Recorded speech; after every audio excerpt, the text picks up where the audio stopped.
নতুন ভৌতিক ঘটনা শুনতে চাইলে চ্যানেলটি সাবস্ক্রাইব করুন, লাইক এবং শেয়ার করুন। মানুষের জীবনের সঙ্গে ঘটে যাওয়া কিছু ভৌতিক ঘটনা, একদমই নতুন এপিসোড। তাহলে চলুন গল্পতে চলে যাই।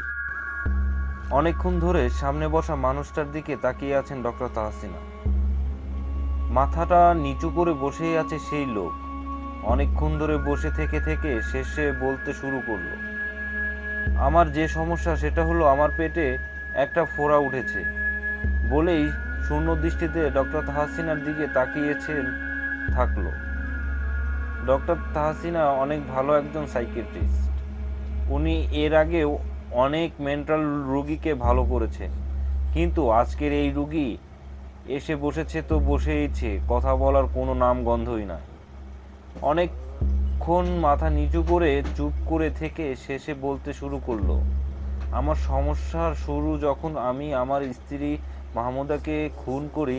আমার স্ত্রীকে নিয়ে আমি খুব সুখে ছিলাম, কিন্তু আমার একটা অ্যাক্সিডেন্টের কারণে ডাক্তার আমাকে বললেন যে আমি আর কোনো দিন বাবা হতে পারবো না।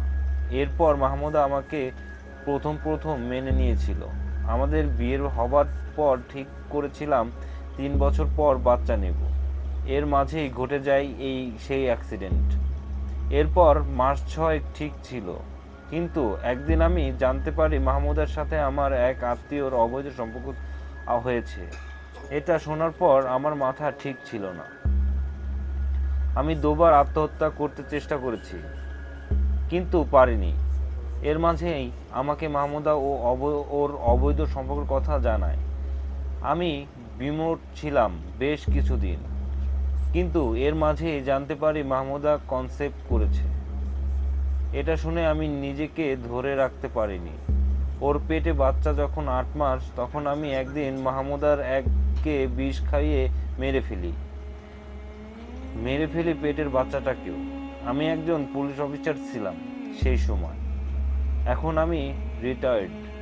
সেই সময় আমি ক্ষমতা বলে মাহমুদাকে আমি আমার গ্রামের বাড়িতে নিয়ে গিয়ে কোনো রকমে দাফন করে আসি। এরপর আমি অনেক দিন দেশের বাইরে ছিলাম বলেই একবার দম নিল লোকটা। তারপর টেবিল থেকে পানি জগটা নিয়ে অদ্ভুতভাবে পানি গ্লাসে না ঢেলে জগ থেকেই ঢকঢক করে খেয়ে ফেললো অর্ধেক পানি। তারপর আরেকটা দম নিয়ে আবার বলা শুরু করলো সে।